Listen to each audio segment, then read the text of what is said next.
All right. So today we're asking one really powerful question. And the question is, if we really were to get under this epidemic anxiety and depression and addiction and pain that so many people are living with, even despite them having it all, Yeah. what's going on there? What's really underneath that?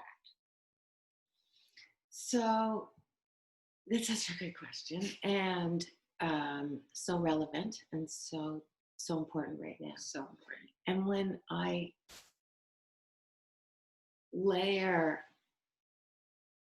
dig under the layers, keep unwrapping it, what I find is at the root is unmet needs. Unmet needs. Now we may be talking about the inner child trauma, the issues of related to that and that work of the hurt, scared, lonely little kid inside and the unmet needs. And you and I've talked a lot about that even in the best families, some needs are going to be unmet and some needs are going to be missed. And you can't walk with your child every second. So, or you couldn't have someone who walked with you every second. Sure. So there will be some places where you went it alone and there were unmet needs. And then as you turn into an adult, then you need to figure out what those needs are and how to meet them. So I would say unmet needs. And then in the adult world, unmet needs where you feel like you matter, you're important, someone has your back, there's a place you can go when you're upset and hurting, and you can be heard and seen and cared for, and that you can that you feel like you have a purpose, that you feel like you matter in the world, that you feel like you can make a difference somewhere, that you feel like those needs are being met, those primary human needs. Mm-hmm. And when those needs are not being met and haven't been met historically or in your adult life, then I think that's what's under depression and anxiety. Besides trauma, yes. Unmet needs. And I would say either category. Yeah. Even if we go to trauma, we'll talk about unmet needs underneath it. Right. Primary human needs, to feel like they're part of something, to feel like you matter, to feel like someone sees you, to feel like someone cares about you, to feel like someone's got your back. And in all of it, all of the emotions. Yes. Yes. Yes. Not just the happy ones. No, that someone, you can go to someone when you're scared, lonely, hurt, yeah. And that you can have connection there. Or you can have connection in the work that you do, that you're not just about, accumulating stuff and materialism and, work addiction, avoiding, denying, repressing, running on the treadmill that we're all kind of buying into so much of the time in order to solve or manage that. But that in a very human way, we're able to, that's what's going to matter. Like on your deathbed, you're not going to be thinking, I wish I bought those pair of shoes. Or I should have gone on that trip. Or I'm so pissed that I wasted my whole life worrying about my weight. Yeah, you're going to be sitting there thinking about the people you loved and the people who loved you and the connections that mattered. And maybe you made a difference in one person's life, or you had that moment. Because I think we've all had that moment where we feel our needs are being met and someone's actually there and we're not alone. We've all had a moment of that. Yes, for sure. Or many moments of that, or some, that we know what matters and we know what is important and we know what really meets our needs. And I think that's what we're talking about. Amazing. You have one piece of advice for parents who aren't so comfortable dealing with their own challenging emotions and or their children's, because that's where I think a lot of this really stems, is we don't know how to deal with challenging emotions, and then our kids show us them and we're like, so then we end up not consciously giving our kids what they actually need.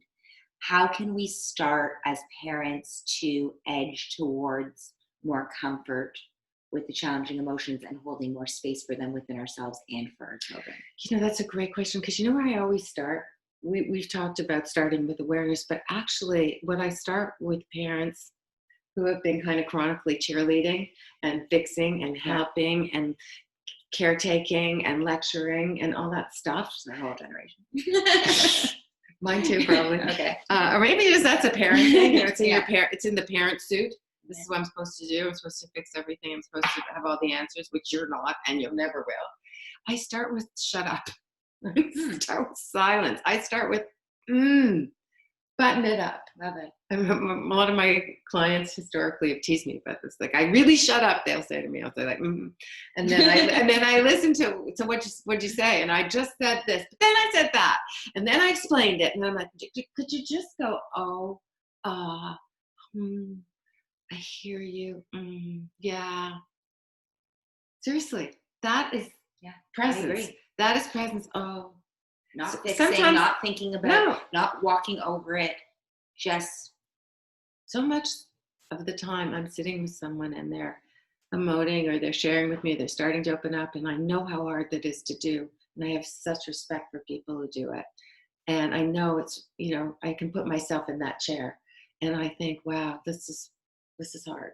And so I say, I know how hard this is to do it. And I'm right here and I hear you. And I think sometimes saying that, I'm right here and I hear you. And then actually being right there and then moving into, And sometimes I'll just sit in silence there for a while. Like someone's told me a whole story and I won't respond for a bit. And I'm just like, yeah.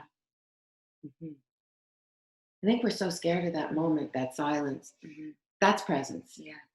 And I think that's presence universally. I think that's presence as parents for sure. So you often start with, could you just give them your friendly ear instead of your friendly mouth?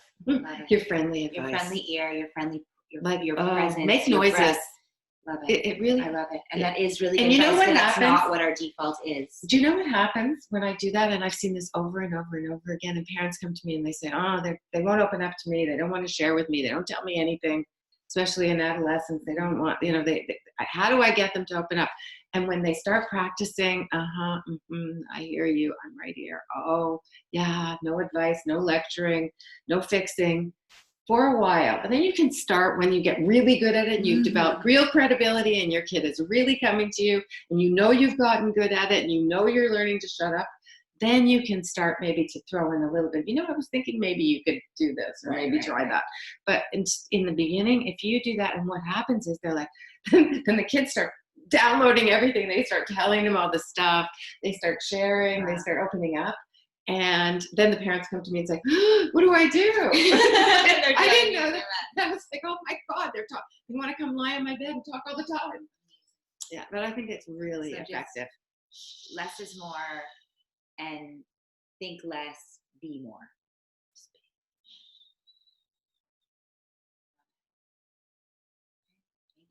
Thank you. That's brilliant.